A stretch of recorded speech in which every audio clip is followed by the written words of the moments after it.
Hello, everyone. Namaste. I welcome you all to Holistic Conversations.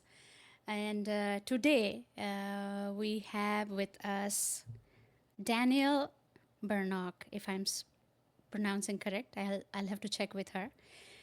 She is, I have read about her. She's just diverse, I would like to say. She's diverse and she um,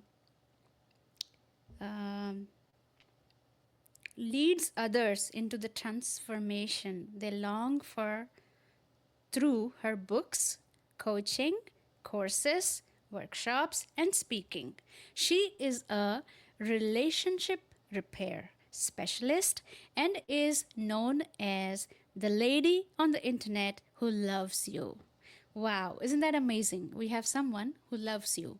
I feel so good. She loves me too. I'll check with her when she's here.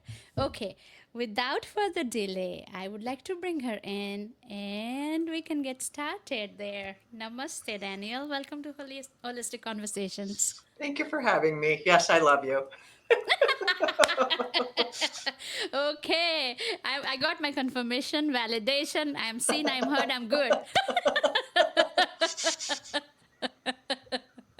We all need to know that. That's why that happened, why I became that. It was happened right before the pandemic when we heard about it over in China, but it wasn't in America yet.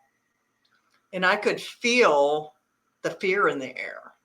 I could just feel the fear in the air. And love drives fear out, which sounds very, superficial, but it really is a powerful force. To know you're loved, it changes everything. When you know it, you believe it, you fully accept it, and nothing can tell you anything different. It's a powerful rooting system in your life. I'm like, I have to put love out there. How am I going to do that? And so I started doing more videos and showing up and I love you. I'm this lady. I'm on the internet. I'm just saying I love you. And I just like stumbled all over the place about it. And then one day I just like, nope, I am that lady on the internet who loves you. And I made a hashtag. I am that lady on the internet who loves you. Because people need to know they're loved. I've had people come to my different social media things and say, I come here just to hear that. I post a picture of myself saying, good morning, I love you, 5 days a week on my Facebook page. And people just come to say good morning. And there's so much crap out there on social media and division and strife and angst and politics and blah that we need encouragement and joy and positive and love. So that's what I want to be, a force of love. You have totally enforced it. I what?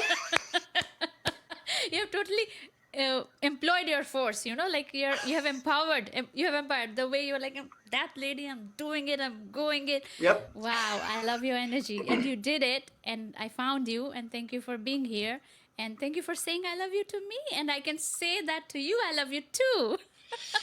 Yeah. And some people will push back at that. How can you say you love me? You don't know me. I said, you can hate people for no reason. I can love you because I choose to. I believe in God, and God loved me before I loved him. And so I want to love people because they need it. Love is our greatest need as a human being. Yes, yes, I strongly believe in that. And I think love is the greatest medicine, and love is the remedy, and love is, we are born of love. And Mm-hmm. but we all take our time to understand that love, that is the journey. Once Mm-hmm. we get it, we are on it, just like you.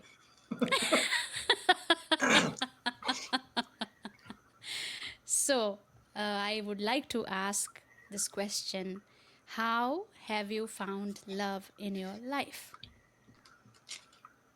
How have I found love in my life? That's such a Or how do broad you question. understand?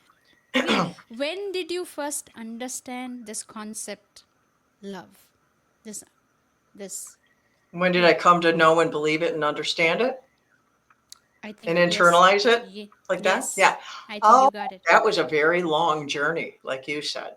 I'm a childhood trauma survivor. I grew up feeling unloved and unwanted. my very first podcast interview, she asked me, "What do you want to be when you were a kid?" And I said, "I wanted to be loved." I kind of threw her off. She expected me to say, an astronaut or a nurse or something. I said, "I wanted to be loved." And just like people are like, "Wait a minute, that's not where I was going with that." But that's what was on my mind as a child. I wanted to know that I was loved because I didn't feel loved. And I suffered multiple different kinds of trauma, which added to that feeling of lack of love. And like Dr. Gabor Mate says, I started to not love myself because of that. And so the love kept going more and more and more away. And I was guilty of that song, looking for love in all the wrong places. Yeah, yeah.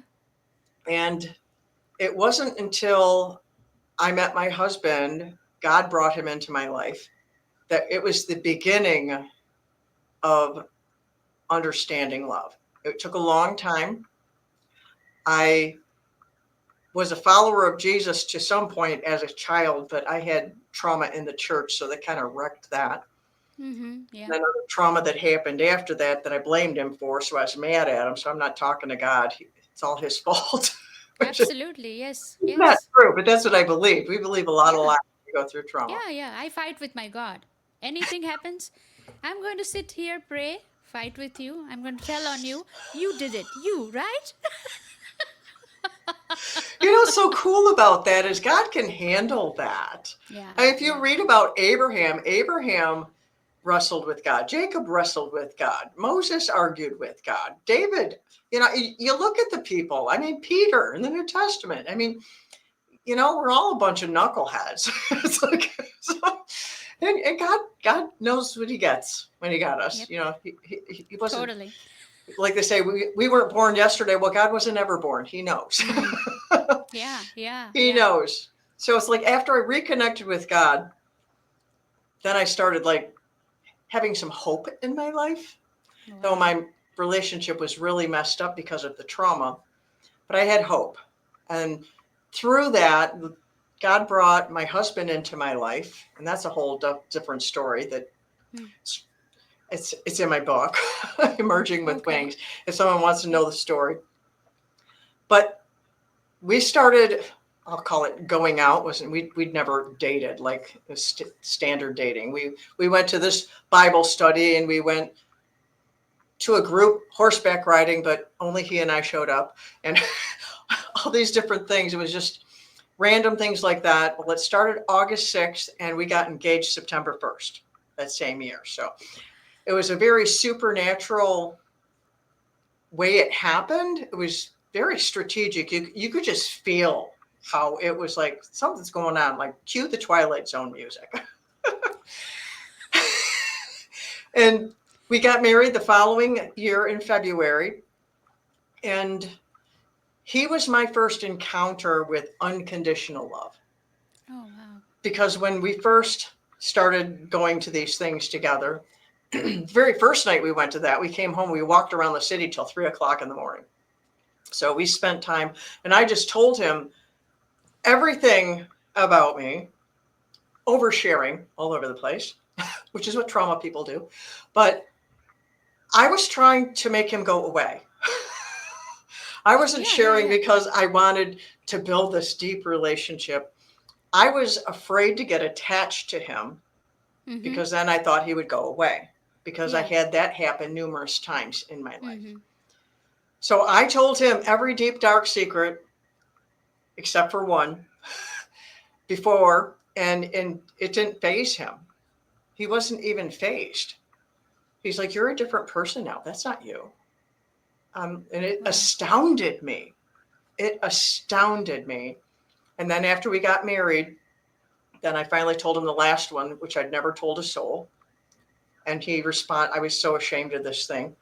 And he was not moved. And I was like, man, that was huge for me. And then we had kids. We were planning on not having kids, but we had kids because God That doesn't go by orchestrated. plan. That No, doesn't go by plan. it was God's plan. I mean, that's in the book too. I mean, we agreed to not have them, and then God said we were going to have them. He gave us names for them. We had to sit down and pray for them. boom, I was pregnant, man. We were married in February. I had her on Christmas that year. I was supposed to not be able to have children. My husband was supposed to not be able to have children on top of us, Wow. so both of our kids are miracles that they exist. We named him what he said. But when I was pregnant, oh my goodness, the hormones turned me into another person. On Okay. top of the trauma, man, I was a basket case before I was Mm-hmm. pregnant. After I was pregnant, oh my goodness. Oh my goodness, the emotion roller coaster that I lived Mm. on. Um, and we even moved out of state for 2 weeks during that Wow. time because we were Okay. supposed to move for this job of a lifetime, opportunity of a lifetime. And Yeah. we counseled with, people who were older than us, our pastor, our parents, and they're like, Yeah. opportunity of a lifetime. But he had to give the answer that same day, not even sleeping on it. We should have Wow. never done that. And we have never made a big decision like that without sleeping on it ever again. Good. Because Yeah. it was a huge, huge, huge mistake. Wow. Taking me 7 months pregnant, moving from Michigan to Minnesota, don't know a soul, don't have a house, living in a Mm. hotel. I'm surviving on donuts and French fries and onion rings, and that's just Wow. not healthy for a pregnant Yeah. woman. Yeah. And he was gone like 18 hours a day. It's like we Mm-hmm. can't live like this. They gave us one day to find a house. We Oh couldn't my. find anything. Yeah. It was ridiculous. So it cost him his job, but we left and came back home. Wow. And the whole thing of sharing that, excuse me, is I have told my husband many times during that journey with both pregnancies that he deserved a medal for staying with me. Oh wow. I tell people that I was something else. I don't know. So I lived on the receiving end of seeing that that was a real thing, that someone loved me even when I was behaving badly and ugly and out of control, and he still loved me. And I'm Wow. like, what kind of creature are you?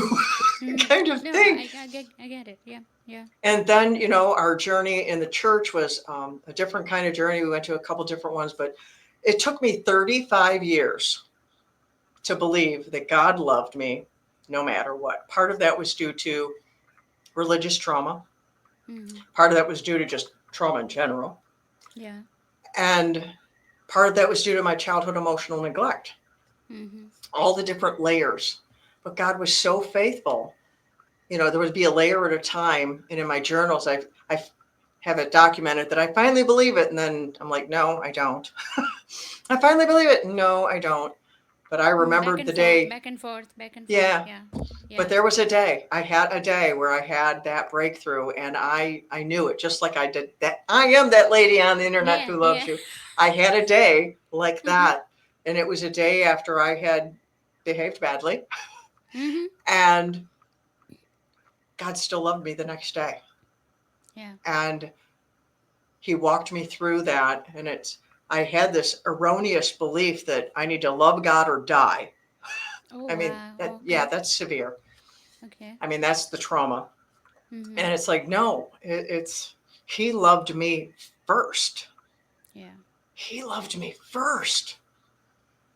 And I love him because he loved me. Yeah. It's living in the circle of love. Mm-hmm. Yeah. So Yeah. that's my love journey to that, and having that, sharing that. I have a free audio book I give away at my website, daniellebernock.com, called Love's Manifesto, which is a little bit about that journey. It's like, what is love? Why we don't believe it, and Yeah. then what it takes to convince us. Yeah. Yeah. It's so nice to listen to you. I don't want to say nice, but Well, you could say like, it's terrible. uh, yes, yes. I I'll think, take nice. I think, no, I will tell it's terrible because the way you were speaking, like, love kept coming to you, even if you behaved bad. But Hmm. what was underneath that bad behavior? You didn't know that, but God knew. Hmm. Yeah. So, Yes. ultimately, you were able to see God more than your bad behavior. Hmm. You know, so it Hmm. that moment that you realize that, uh, is he still loving me? How can he do that? You have been testing God really bad. I was trying to believe it. I was speaking it and feeding on it and listening to songs and all that. I had to take it in until it drove the other stuff out. Just like you Yes. reprogram a computer, I had to reprogram my thought process, my feeling, my mind processing, my heart feelings and emotions. Yeah, yeah. And through your story, I actually thank you for not putting any filters emotionally, through your tone, through your body language. I mean, thank you for keeping it real, because we are that. We have to accept Yes, we are yes, that.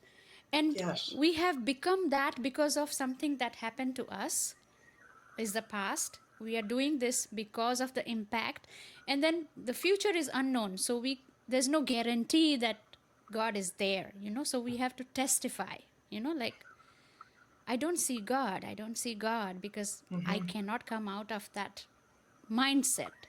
Like, every time I'm behaving bad, I'm only thinking about the bad behavior, but I'm Hmm. not thinking that next morning my mood is good, or after 2 hours when we Yeah. are done with um, lashing out or being ourselves, speaking our whatever we are going through, Hmm. so I loved it. I just loved listening to you, and I'm very happy that you are able to express yourself. uh, I mean, that just did something to me, like, Aw. sometimes yeah, I mean, I'm happy to see, because um, when I'm talking to my friend is yelling. I'm not telling her, hey, you go away, why are you yelling at me?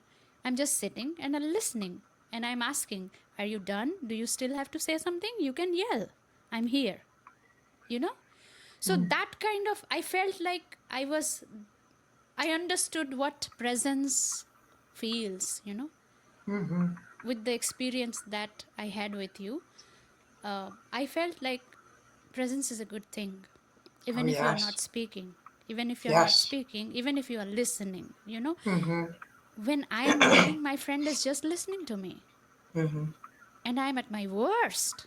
Who's going to listen? Hmm. Who's going to listen when we are worst? That's why we are in this situation, because we don't Yeah. have anyone who can listen to us. And credibility goes to your husband, of course. There are still times when he does things that just it it, it astounds me. And I know everyone doesn't have a husband like that, and sometimes No? I feel really bad for them. But I really needed that. It was really a gift from God. It was really a gift Yeah. from God. Yeah. And I share my story like that, hoping it doesn't make people feel bad because maybe they don't have a husband like that. But I want them to know unconditional love is a real thing. A real thing. Yes. Yes. It I does understand. exist. It does. Yes. Because you have experienced. See? That's why Hmm. you can believe in unconditional love. And Yeah. also, I want to say that uh, you have corrected yourself. You have understood that, okay, there's something that I can do better than this. Hmm. Only when you understood that love of God and your husband Yeah. being around you, you needed that Yeah. groundbreaking experience where you could bring your trust back. And Right. that just calms everything. Yeah. That just calms everything. Yeah. It's When we're amazing. in relationship with people who love us, that's what helps us bring about change. Yeah. It creates a safe space. I just wrote to the people who received my email just today about talking about a particular trauma response because the week before I talked to them about how you are not your trauma responses. Yeah. You know, your trauma responses are things you do. They are not who you are. You Yeah. are not those things. and to just encourage them in that. And this week, I wanted to bring up one of those trauma responses is hiding. We hide. We hide because we're afraid. We hide because we're ashamed. And when we do those things, we separate ourselves from the relationship that will help bring the healing because we need connection to bring about healing. And I told them, you can't just talk to just anybody because not just anybody is safe, but you need to find a safe place, a safe person to share with. And then Yeah. maybe you find another. My first one was my husband, but then I did find other ones after that. And that's why people go to counseling or hire a coach or something like that to find a safe person to open up to because we need that sharing. It's a part of our healing. Yes, absolutely. And you have really explained it in a very friendly way that we cannot do that with everybody. Not Mm-hmm. everybody will understand, because I have been through situations where I felt like, okay, maybe I can share. I have shared, but then I was not received well, Oh, I'm and I sorry. resisted, and I resisted, Mm-hmm. and I knew that, okay, second time I feel I'm not going to that person. Mm-hmm. You know, I would rather journal. I would rather Mm-hmm. journal. Or I would talk to my friend whenever she or he or them have time, Mm-hmm. you Right. know? So that waiting time was best utilized journaling. Yeah. I So encourage people that if you're not ready to be with a person or don't have a person to, you know, read a book, watch a YouTube video, listen to a podcast like what you are doing with your podcast. These are ways for people to bring in validation and comfort and strength until they are ready to attempt connecting with a person. definitely, yes, I agree because I have experienced. And this thing about oversharing is for us to know that that person really wants to share something. It's not funny. It's not funny. They are looking for someone who can listen to them, Mm-hmm. and then everything dissolves from there, Mm-hmm. because we store so much, we don't share, we don't deal with it, then it's just filling up, piling up, building up. Yeah. Right. So one day it's gonna burst, and it's very natural. Yeah. We also don't accept that bursting behavior. Mm-hmm. We also don't not many. We need some people. So you are all good. You can go to Danielle. She is there. She is there. Yeah. And Yes. she can help you with a unconditional listening experience or presence, Mm-hmm. Please look out for her. You have heard her. Now you know you can go to her. Mm-hmm. I am a safe place. Safety and privacy are such a priority in all that I do. Yes, we are most worried about safety, but the thing is, once uh, we are so busy, not busy, but occupied with what we feel, that we Mm-hmm. forget about to check whether it's safe or not. We just share until we see that reaction from them that, oh, they are not interested, or I'm not received well. I think those experiences are also important to know, that to acknowledge and to receive that not everybody is ready for that. Not Mm-hmm. everybody is ready for that. But do not continue that with everybody, Mm-hmm. because you need to treat yourself well. That's what I'm Yes. telling. Like, when you know that there is a person whom you go to, they are listening to you, go to them once you are having this kind of experiences. 1 2 3, done. That's it. Yeah. Yes. Take note of the safe places. Yeah, absolutely. I think that's a good thing to take note of, and to receive and acknowledge. Mm-hmm. Receive and acknowledge. Okay, so I have something I want to bring it to here, and then I want Danielle to talk about this 7 kinds of hidden trauma. Would you like to give us a little briefing about this? Um, Trauma is something that everyone doesn't know they have because people don't understand what trauma is. People tend to think that trauma is what happened to you. It's an incident, but what happened to you or an incident happened outside of you. So that is not trauma. That is a trauma exposure. That's an experience. But trauma is what happens on the inside of a person when they've been through an experience that has overwhelmed their physiology. So it has had a response on the inside, in the brain, in the body, in the emotions. It affects all the different parts of your body and your soul. And you can't see it with your eyeballs. Like you were saying, you can't see God with your eyeballs. Well, you can't see trauma with your eyeballs. The closest thing to it is they can do brain scans and see it in your brain, but we don't go scanning our brains. So Yeah. that's not Yeah. how you find out if you have trauma or not. I didn't know I had trauma when had all that trauma. Trauma Yeah. wasn't a part of our vocabulary at that Yeah. time. It's Yeah. a part of our vocabulary now. So people Yeah. can find out that they have it more readily than they could before because there's information out there that wasn't out there before. And how you identify whether or not you have trauma is through trauma responses, like I was saying earlier about hiding. Do you hide your emotions? Do you hide your messiness? Everybody's life is messy. And, we don't share with everybody the same thing. So it's a certain amount of privacy is healthy, and there's boundaries. Boundaries are a healthy thing. But these are 7 different ways. There's much more than 7 different kinds of hidden trauma or ways that you can identify trauma. I have an assessment at my website. It's a free assessment that has 30 questions. It's free. And then they will get a score at the end and immediate answer right there from that. You can see how much your childhood is affecting your life right now. So these are 7 different kinds that we have. I can't read it from here. What ones do I have on here? Childhood emotional neglect, that's the first one I have on there. That's something I am personally aware of and something I like to talk about because this is a kind of trauma.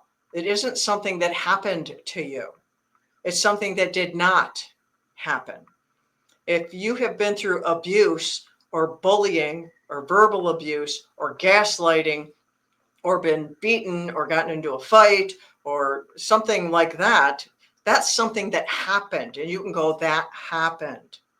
But childhood emotional neglect is something that did not happen that you needed to happen.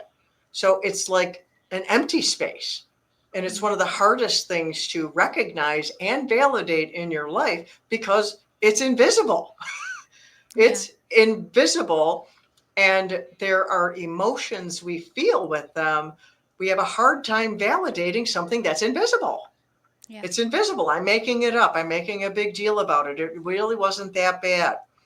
And childhood emotional neglect happens as we're growing up that we don't get the emotional nurture that we needed. Every child has a certain amount they need. Every kid is different. There's no perfect parent. Yeah. And every kid has like a cup. They need to have enough in their cup, enough nurture. I don't know how much it is. Every kid, some could be a quarter cup, some a half a cup. Every kid's different. Yeah. But they need to get that nurture enough. It needs to be there enough. And when it is not there enough, the child suffers because they don't know what to do with these things called emotions. They don't know Yeah. what they're feeling. They don't know how to operate them. And it affects every aspect of their person. And I love to share Dr. Janice Webb's book, Running on Empty. If you even think you might have this or you just want to learn about it, please get her book. I wish she paid me for this. She doesn't. She doesn't even know I exist, but I am always promoting her book. You would think that I get paid to do this. I'm always promoting her book because she is how I found out I had childhood emotional neglect, or that's what it was called, because my counselor identified it a different way. I was telling her a story and she stopped me and asked me questions. And I'm just looking at her. She goes, something went terribly wrong. And I went, what? So that's how she diagnosed it. Something went terribly wrong. That's what she called it. But what that was childhood emotional neglect. And in Dr. Janice Webb's book, she creates a fictitious child, and then she has a situation this child goes through. And then the first one is this child comes home from school. I don't remember what happened. And this child gets dealt with emotionally correctly in a healthy manner. And so Mm-hmm. this child is nurtured and dealt with the situation in a healthy manner. Well, then she has 12 other ways that are not healthy Mm-hmm. of the same fictitious kid, same situation. Excuse me.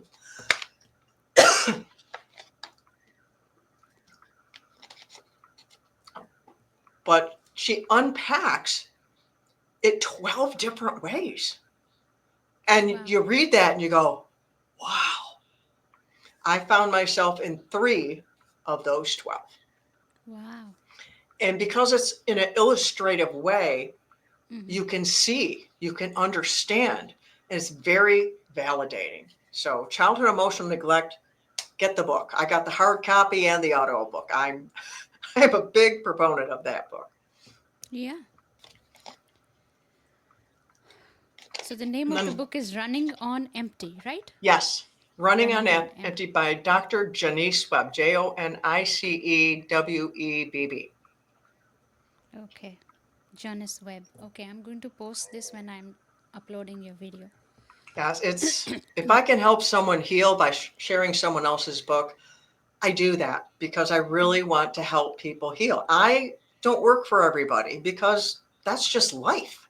Yeah. Nobody on this planet can help everybody. No. Nobody, because we No. have different thought processes and tastes and feelings and, you know, ways we go about doing it. So some people might listen to me and say, no, I don't want to work with that lady. Well, that's fine. Yeah. Maybe you want this book. Go buy this book by Dr. Janice Yeah. Webb. Yeah. Or maybe you're going, man, I really love this, Danielle. Well, then connect with me. I'd love to help you. But Yeah. my heart is get the help you need, whether it's me or not. Yeah. That's right. That's right. Okay, there is another I see authoritarian wound. That one is you don't know how to run your own life anymore because you have been underneath someone else telling you everything to do in your life that you don't know how Oh. to run your own life anymore. You don't know how to take ownership of your own life. You have to look to someone else to be doing everything for you. And you tend to be afraid of all the people who are in charge because they are the ones with all the power and you don't have any power. So then you're afraid of them. So you have this fear and you have this genuflecting to authoritarians. Okay, it's like uh, not having self confidence, not having self confidence, decision making. I can say decision making. Yeah, Well, yeah, it's decision making, like what do I wear today? I mean, yeah, this is not just it goes deep. yeah. It's I think it's much deeper than not confidence. It's you don't have a sense of self Sense of self. That's right. Yes, because they're in absolutely. charge. There's the Yeah, one in charge, whether you had it in a home or you had it at school where it was yeah, overbearing. It's the authoritarian wound is they're overbearing upon yeah, you, that they take your power of choice away. yeah, And so yeah, making a choice causes anxiety because I'm going to get in trouble if it's wrong. yeah, And if it's right, then maybe I'm going to get in trouble there too. yeah, yeah. Wow. And then there is dismissed trauma. That's when people are like, nope, I don't have trauma. Nope, I'm fine. I'm fine. And so it's like they Oh, have a okay, beach ball of trauma, and okay. they shove it down under the water because they won't recognize it. They Mm, refuse to recognize it. But then that beach ball will come back up out of the water and smack them in the face again. So yeah, dismissing it isn't dismissing it from your life. It's giving it the power to resurface over and over and over again. yeah, yeah. Wow. I think most of the times, until we are aware, we are in this zone, dismissed trauma. Yes. Yes. Wow. Another one is undiagnosed PTSD. People can have Yeah. PTSD and not know it Yeah. because they don't know what PTSD is.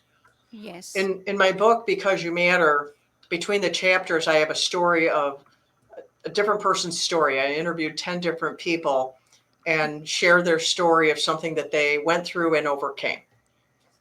Well, one of them, the gentleman, had undiagnosed, unnoticed PTSD. He had his best friend had been murdered by a carjacking, Oh. and he didn't really deal with it at all. And it got to the point where his wife was like, "You're getting help or we're done." Yeah. And she took the kids and left and went to live Wow. with her parents, I believe it was. But his story, Randy, his name's Randy, his story is in my book, Because You Matter. And he had undetected, undiagnosed PTSD. And then he got help after, it got recognized. Then, because you have to see something to deal with it. Yeah. Yeah. That's right. Yes. Yes. Wow. And Another there's one here is the uninvolved parenting. yeah, yeah, uninvolved parenting. Yeah. Yeah. There's also another one of it's Generational trauma. no, it's not on here. The other one, Oh. uninvolved parenting, and it's something. Not uninvolved is they don't participate in the things in your life. You raise yourself a lot. They're there, Oh, but yeah. they don't participate in the things of what's going on in your life, and you're kind of just raising yourself. But then Mm. there's another kind of I forgot the escape my mind, of course, because I'm here today. the where You it's can it's explain the it's idea. it's emotionally distant parenting, where the Oh, parent might avoidant be in. attachment. Avoidant attachment is that one? No, it's not an attachment thing. It's a style of parenting. It's unemotional. That's unemotional parenting. Okay. Oh, okay. Unemotional parenting, and that's when the parents don't have the emotional skills. They're involved. They're Yeah. involved in your life. Maybe they're going Yeah. to some things, they're doing things, but they don't have the emotional skills to do the proper kind of nurture and healthy, loving discipline and things like that. So the emotional aspect of their parenting is broken. It's not the involvement, it's the emotional aspect of it. So there's different ways, and both of those will fall under childhood emotional neglect when you look into it with the fallout Yeah. of it. Yeah, I think this unemotional parenting is also stemming from generational trauma because they themselves are not aware of.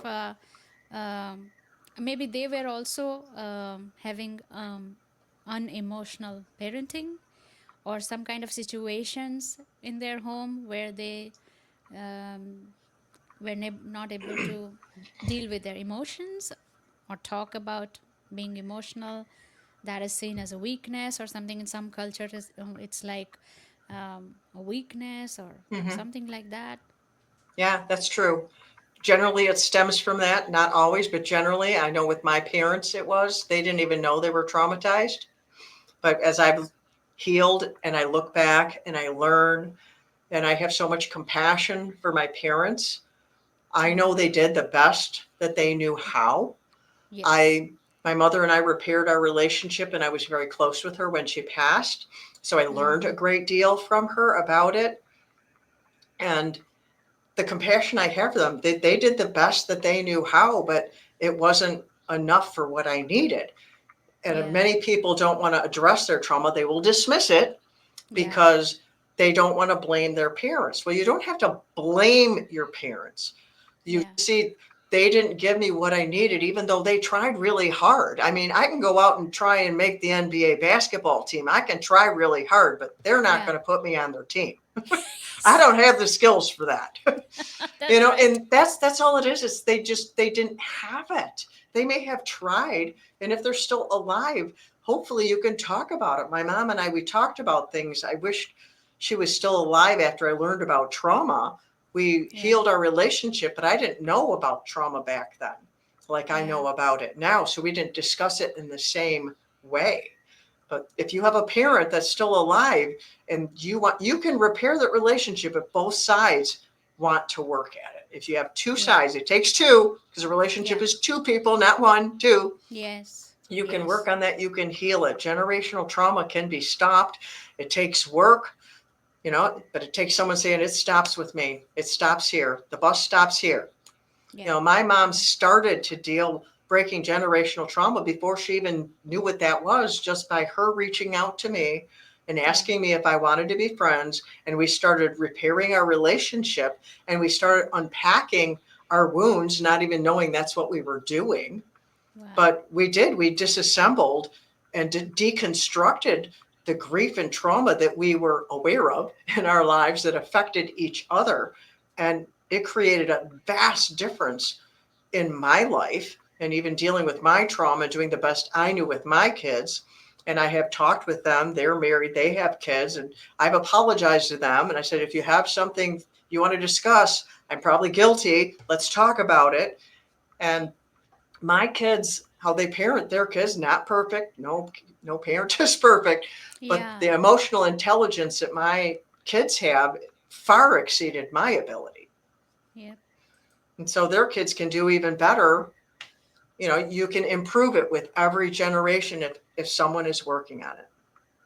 Yeah, I think it's a journey. I mean, you have to choose it, to that, Yes. like, okay, I am going to work on it, or let's try. Just start by trying, Yeah. and like you said, apology. Sometimes we as parents, we don't apologize because we are parents, like, but we are human being more than that. Yes. So I don't You can know so many apologize to people. your Yes, 3-year-old. absolutely. If you got mad and you yelled and screamed at your 3-year-old, and I can't apologize because what they did was wrong. No, you don't apologize for what they did. You apologize for what you did. What you You did, say, that's right.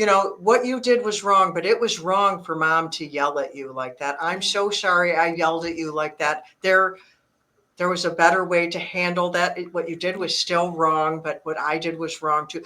What that does to a child's heart is so powerful. Wow, Yeah. you're human too? Yes. Yeah. Yeah. Yeah. Yeah. You That's right. still have the boundaries of right and wrong with the child. You still have discipline isn't about hurting a kid. Discipline is about training them That's right. what is right and what is good and what is healthy. Yeah, absolutely. And I also think, as a parent, like, as my son is growing up, he's already in his 19 last teens. Oh, when I turned 20, I cried. I cried because the teen was gone from my age. I did. It was I think it was the hardest age I turned in my whole life. Was turning 20. Oh. And I was so ashamed of it because I didn't know anyone else who has gone through that. But I did. It was Oh, devastating to me. yes, yes, I know. I It's really nice that my son knows so much better than me, and I can learn from him, you Hmm. know, in so many different ways.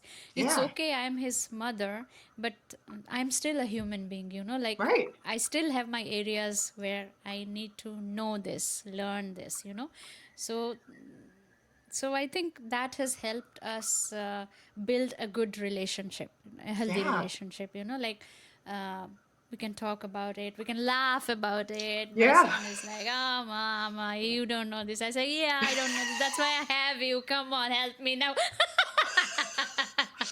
Yeah, when you learn something from your kid, Yeah, especially once they start becoming teenagers, and they yeah, start to be able to have critical thinking, yeah. and you learn something from them, that builds up their self-esteem. Because Yes, if you never humble yourself as a human, I yeah, mean, you're still the parent. You don't yes, stop being the parent.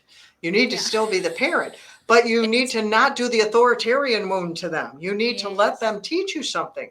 Just the other yes. day, one of my granddaughters, she taught me something. It was so cool. How to cut a pepper. I mean, what a Mm, silly thing. I was yeah. cutting open a pepper, to slice up a pepper. She loves red peppers. And I was cutting the pepper, and she was looking at me like, wow, that's how you cut a pepper? She didn't say that. She just had that look on her face. She goes, I cut a pepper. I cut around on the top, around the stem, and then I pull that out, and all the seeds come with it. And I was Wow. like, wow, I never thought of that. And now that's how I cut a pepper. I don't get all the seeds all the time, but boy, it works a whole lot better than how I was doing Yeah. it. I learned it from my 13-year-old granddaughter. Yeah, see, that's amazing. I mean, Yeah. I think this whole idea of opening yourself up to learning something, Mm-hmm. to see what someone is doing different or better than you can ask for help, you can learn. That totally changes the dynamic of the relationship, totally Yes. takes the stress away, and there's playfulness, curiosity, there's interest in learning something new. I just love that approach. I just Yeah. love that approach. Yeah. Yeah. That's so amazing. Yeah, and play is a way we learn. So you mentioned Yes. laughing, Yeah. and laughing has to be a part of it. Today, I had my two grandkids this afternoon, two of my grandkids, and my one grandson, he wanted to play outside. He loves sports. Yeah. Well, there's certain things I can't do Yeah. because I'm not very good at them, so it wouldn't Yeah. be Yeah. very fun anyway. I can't really play catch with them. I can't throw a ball really well, Yeah. and there weren't enough of us to play kickball. And Yeah. it's like, and I can't hit a ball for playing baseball either, so I'm just not Yeah. very good at that. Yeah. So I'm like, well, we have these things. We have these. They're like a frisbee, but inside they're like bouncy. And when I first got them, there was like a foosball, Okay. like strings that make a ball Uh that huh. you're supposed to bounce that back and forth. I said, we Oh, don't okay. have Okay. those Okay. little things anymore, but maybe Yeah. we could invent a game with, just a small one of small foam balls we have, and we could do it. He goes, Yeah. oh, like volleyball or so. So we went outside and we invented a game, and Wow. we were laughing so hard because he's hitting it in the tree, and my husband's hitting it over here, and my granddaughter's hitting it over here, and we're hitting each other with it, and we just falling on the ground, laughing, having the time of our life. And he's like, that's a score. That's a score. I said, I'm not keeping score. We don't know what the heck we're doing. But we're laughing and we're having a good time. And that's the whole point. Yeah, it's amazing. Yeah, we are having a good time. That's the point. Yes. That's the Yeah, point. it's that's the point. Yeah. Yeah. Yeah. It can only be when you are playful. Yes. When you're playing. See, life becomes so much easier when you're playing Yes. and learning and so Yeah. many things like Well, that. statistics, Doing I don't remember the number for the statistics, but people like statistics. There's a certain amount of times people have to do something to learn something. When they're trying to learn something, they have to do it. I don't know. I don't remember the number. Let's say 1,000 times. yeah, Just making up the number. But if you're learning something in a manner of play, yeah. you learn it so much faster. Like instead of 1,000, it's like And 5. 10,000 hours. 10,000 hours. So I don't remember the numbers, but it's an Yeah. astounding difference. You learn Yes. things so much faster if Yeah. you're playing. Yes. Yes, that's right. And if it interests you, if you're liking it, like if you're Hmm. already interested in it, you'll learn faster Right. than those numbers. Hmm. Yeah. So that makes life much easier. Hmm. And I think nowadays, I feel like this play and this whole thing has gone from the busy life. Yeah. People need to be reminded how important play is. I've written about that Yes. on my website that adults need playtime and why, with Yes. statistics and stories. So if anyone wants to read about that, I have that on my blog. Just go to the blog, put it in the search, and search play, and you'll find it. Wow, that's really awesome that you are writing about playtime and leisure and so many other things that you are doing. Uh, There's a museum that of play. Did you know that? No, I don't. I don't. Tell me There's a more. museum of play. Oh I wrote wow. about it in one of those articles. Where did you know about that? Where did you learn? Research? Research. Okay. Wow. Museum of, and where is it? I don't remember. But it's a good thing to know. It's a good Hmm. thing to It's in one of know. those articles on my Oh wow. website. Or Wow, you could that's Google really Museum of Play. You could probably Yeah, find it whatever it that way is. I too. mean, yeah, it's Yeah, good to know. It's good to know. Wow, we have talked about so many things today, and it has been really engaging. it's It been has been very really fun. We've engaging. been having Yeah, it was fun. fun. Yeah, it's fun. It's fun. Yeah, yeah. Tell me about your how you started to write. What brought you to write book? What took you there? What took me there is I healed from my trauma a lot Mm-hmm. and I wanted to help other people. Back when I wrote my first book, there was not out there what is out there now. I mean, every Okay. day information doubles so much faster all the time. I would just look from Yeah. since the pandemic to now. Yeah. AI and all of that. So I released my first book, Merging with Wings, back in Wow. 2014. Wow. And psychology and faith weren't together at that time. You can find people who will do psychology and faith now. You Yeah. couldn't find Yeah. that back then. Yes. That was something that mattered to me. And I Yeah. wanted to help people because it took me so long to heal from all that. So if I Yeah. could make someone else's journey maybe a little bit shorter because they can find some help when I couldn't Yeah. find help, I Yeah. had a hard time finding help. So Yeah. that's what motivated me to write my book. And there was one day where I wrote a devotional, and that was the day I made the decision, just like that lady on the internet. Just that one Wow. day, I'm writing that book. I started that day. And it took a year and a half from me starting till I published it. Mm-hmm. And it was a journey. Writing a book is a journey for the writer. It takes you on a Yes. journey. But I wrote my book like a love story, so it takes the reader on a journey as well. Wow. Wow. And sharing that book changed everything in my life Mm-hmm. because of the response to that book. It did help people. People reached out to me. I just watched a video. I wrote a video. You No, wrote a I video, didn't yeah. write a video.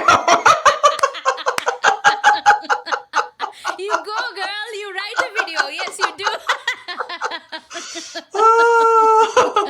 I made a video 5 years ago. Happened to write it again. Why am I saying Yeah. write? Because I'm talking about my writing journey. I Yeah. watched it again and I talked about how people contacted me even on the first page of reading the Wow. book.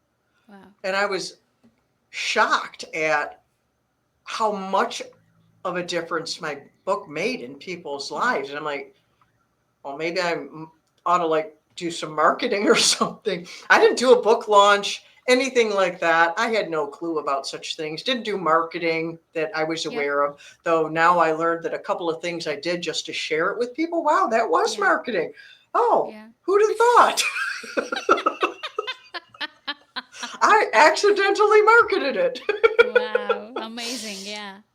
And then I wrote other books after that. Love's Manifesto, sharing the core message of what I'm all about is sharing love.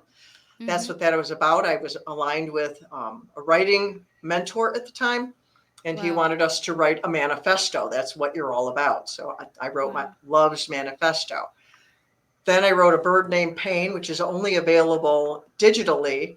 And it's an Wow. allegory, a short allegory. I say short, short, short because someone wrote a review saying it was short. So I'm like, Okay. yeah, it's a short story. It says Okay. short right in it.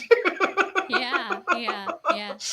But it's an allegory of dealing with the complex emotions when you have a loved one Hmm. with Alzheimer's. So Oh. it really helped me. It was a gift from God. I Mm-hmm. lost my mother-in-law to Alzheimer's, and I was the Your lead on. mother-in-law? Yes, Mother-in-law? Okay. yes, my mother-in-law. I was very close to my mother-in-law. Uh, More so early on in my marriage because I wasn't close with my mother. Yeah. Somehow, my mother-in-law, she became my nurturer at that time.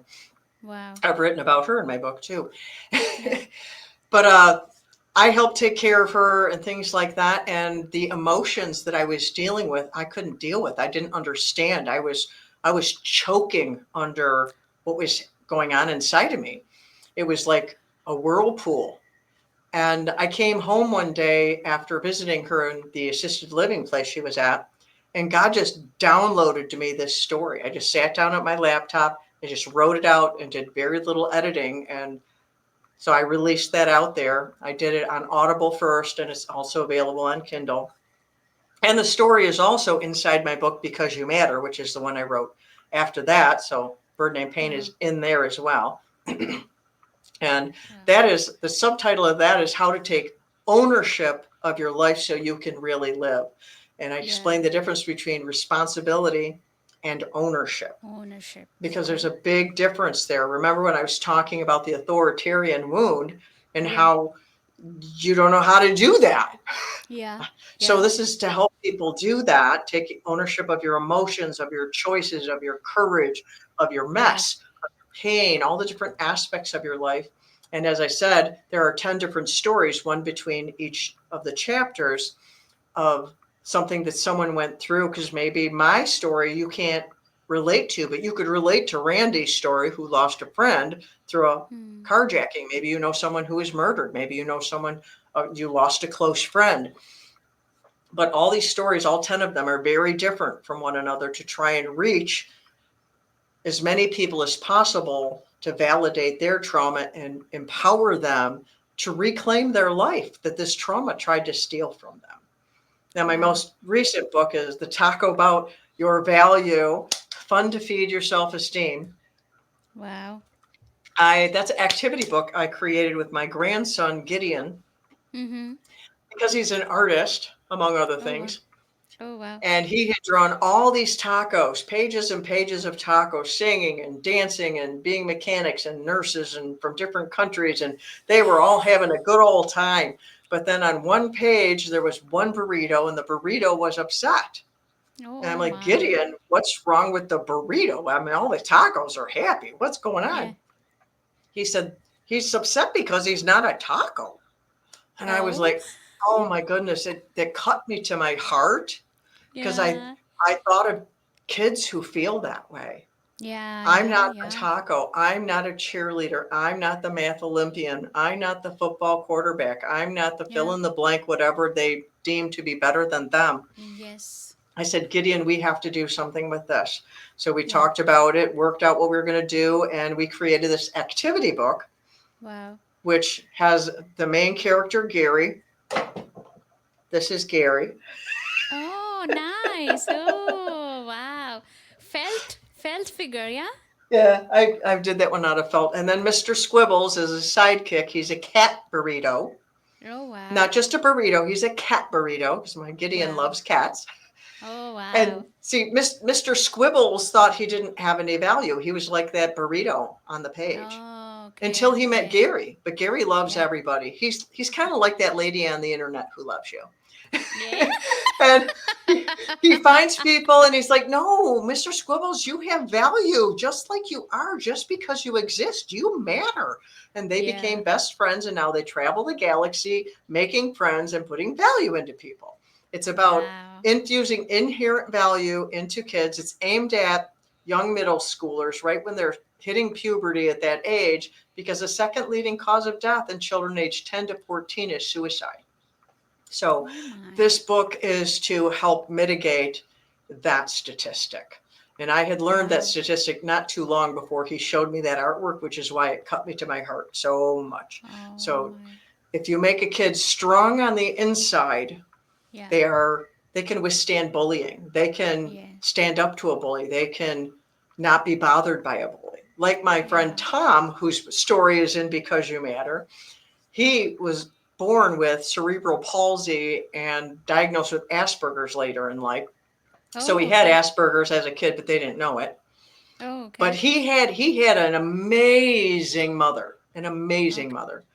And he walks and he drives, he works for the Phoenix Suns. He's done all kinds of amazing things, and the doctor said he would never walk.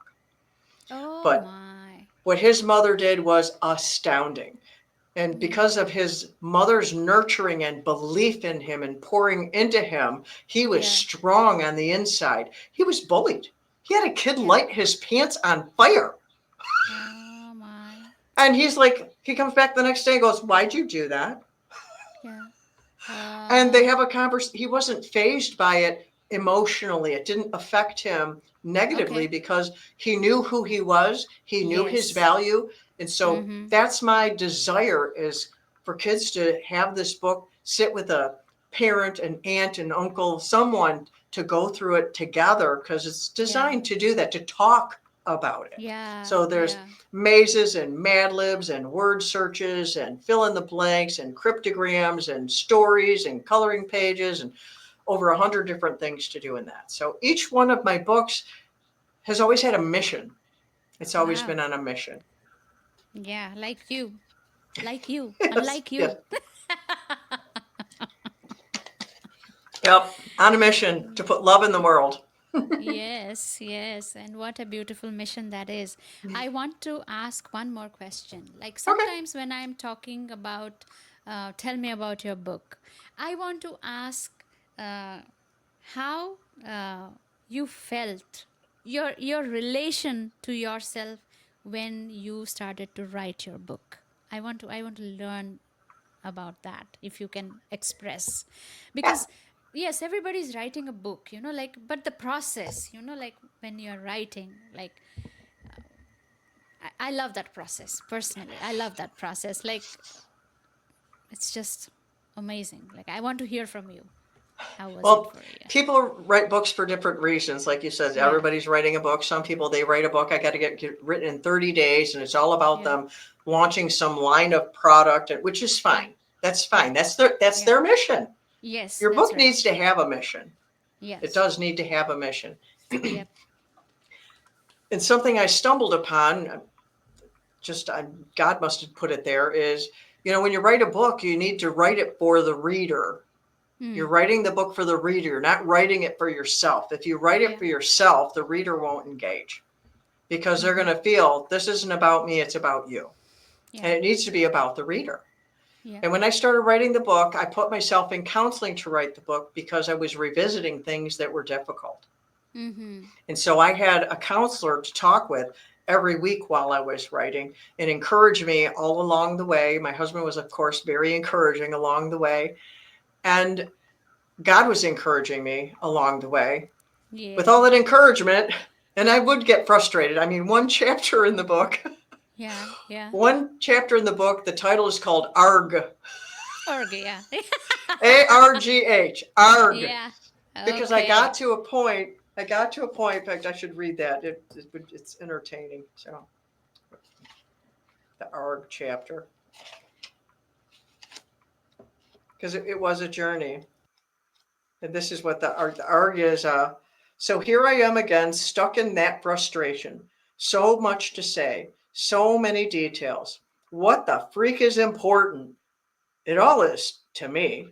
But this book isn't for me. It's to share, to help, to encourage, to shine a light into a darkness that hides in shame, pretending it isn't there, or perhaps pretends to be light. The work in my heart, so elegant, so specific, so vast, so personal. The life, the freedom, the joy I have come to know I cannot keep to myself. Yet I struggle with words to express. Word fail over and over. Some are the same words I was told before, yet now they paint a different picture. So how can I use the same words to say something different? Arg! So it's the shortest chapter in the book, but I got into a bump in the middle of it, because that's how I felt. It was all important to me, but it wasn't for me. What is important to share? Because my heart, I want to help the person who's reading it. That's why I do what I do. I want to help them. And if I'm not helping them, then I'm failing at my mission. Yeah, yeah. And I really love the way you are, your way of being, like, Well, thank you. because you are not stopping yourself from what is coming to you. You are putting it there, Hmm. you are sharing it, you are talking about it. No, you are receiving it well. Like, it has come to me, it has got a purpose. I'm going to write about it. I'm going to write about it. I'm going to talk about it. So you are in flow. Wonderful. That's so encouraging, because I've been gathering information for another book for a few years now, and it hasn't come to clarity of the mission yet. Wow. But I started one way, and it had this title, and then it started this way and it had this title, and now it started this way and it had this title, and now I got other stuff I'm adding in. I'm like, okay, gather, Yeah. God said, just keep gathering. I'm like, okay, Yeah. I'll just keep Yeah. gathering. I'm in the gathering phase. Yeah. So you are planning, God is planning. Hmm. I'm trying to follow, Yeah. Yeah. but there's a Wow. whole lot of waiting in there, you know, and you Yeah. know how much we humans like waiting. Yeah. I don't. I Nobody don't. does. Have you ever seen Princess Bride? It's what is it? It's a movie? A movie. Yeah, it's a Princess cult Bride. classic. Princess Bride. Yes. A It's a cult princess classic. Yeah, bride. Princess. No. It is, No. oh my goodness. If they ever remake it, they better not. They will destroy it if they remake it. You cannot Oh, remake that. where is It it? On Netflix? Prime? Where is it? I would imagine so. It's old. It's an Okay. old movie. It's I used to watch a movie and I'd watch it once and say I can't watch it again. I already saw that. I don't know why, but Okay. that's the way I used to be. I'm not that way anymore. Okay. Wow. Princess Bride was the first movie I watched more than once. Oh, I got to watch it then. And I have watched it so many times now that I can recite to you most Oh. of the movie. Me and my family, if we watch it, we need to say, stop reciting the movie while we're doing it. We've seen it that many times. But there is a line in the movie where the character, Inigo Montoya, he goes, I hate waiting. So, so our family sometimes don't do that. We go, I hate waiting. And we know that we're quoting Inigo Montoya. I think I should watch it. Inigo Montoya had childhood trauma. He had a guy kill his dad. So when Oh, he finally comes to face with his dad because his mission in life is to find this guy and kill him. oh, okay. Wow. and, and it's so funny. It is so funny. The movie is so funny. It has Billy Crystal in it, Carol Kane, um, Andre the Giant was in it. I don't remember the actor who played Vicini. I don't remember Inigo Montoya's real name either. Oh my God. This name is scripted in your. I love this movie. I want to watch it again now. Oh, it's so full of so many one-liners that are good to throw out. Like Okay. we still use one of them in my family. When my husband's he's retired and he does door dashing now for fun sometimes. Okay. Or sometimes when my daughter's going to work, or whenever someone's doing, have fun storming the castle. That's a line in the book, in the movie too. Have fun storming the Oh. castle. Wow. I think I have to watch it now. I mean, you just did something. Okay, we are almost coming to the end of our show. But before that, I want to ask you something. I really love your neck piece that you're wearing. Can you tell Oh, something thank you. about that? Oh, I found this online after I wrote my book, Emerging with Wings. Oh, It's wow. Wings, and this is Wings. And it's got a little cross in the center, and I wear it, and people say, "Oh, I love your necklace." I said, "It goes with my first book," and Oh, sometimes it wow. turns into a conversation, and it reminds me of my journey because this book is a journey that changed my life, and Hmm. sometimes I forget. You know, when you grow so much, you can sometimes forget parts of your Yeah. life, important Yeah. things. Before I did a keynote speech, the Lord Oh, had wow. me reread my book. He said to Oh, prepare, reread your book. And oh, I'm wow. like, okay. And I had done that once before when I read it, and I kept stopping and going, wow, because I kept forgetting. Oh, wow, man, Hmm. you were more messed up than how much I remember. Hilarious. I love your humor. I love it. I don't think I have laughed so much on a podcast interview ever Oh before. This has my. been wonderful. Oh my God. I had a wonderful time and I got so many cues to laugh about. We had fun. Actually, we had fun. Yeah. We had fun. We played. Yeah, we did. We did. Okay. So before we end the show, I would like to ask you to leave us with a message for all of us. I'm going to leave with the message I started with. I love you. You who are listening, I love you. You matter. No matter what anyone said to you ever ever before. And if you have to play this on repeat 150,000 times, do that. I love you. I love you. Wow. You matter. You have value. There's a reason for you to be here. You are Yeah. loved, deeply loved. And go to my website and get that Love's Manifesto and listen to it over and over again. It's only 8 or 9 minutes long, so it's not like this long thing. It's really short. You can play it over and over again if that serves you. But feed on love, because you need to build up on the inside, because you matter and the world needs you. Mwah. Wow. Thank you. Thank you for being here. I love you too. And I love the work that you're doing. Keep Thank doing you. it. Thank you. Okay. If you say Okay. so.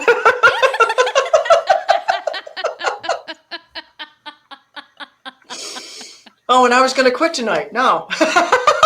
No. Well, if it's for tonight, then that's fine. You can have dinner, watch a movie, sleep. Tomorrow, get back to work. Okay. Okay. Thank you so much. Oh, thank you. Have a This has been a wonderful night. blast. Oh my God, I had so much fun. Okay, we'll meet again for sure. We'll meet again Okay. for sure. Yep. Okay. Yeah. All Yeah. right. Okay. Bye. Bye. Bye.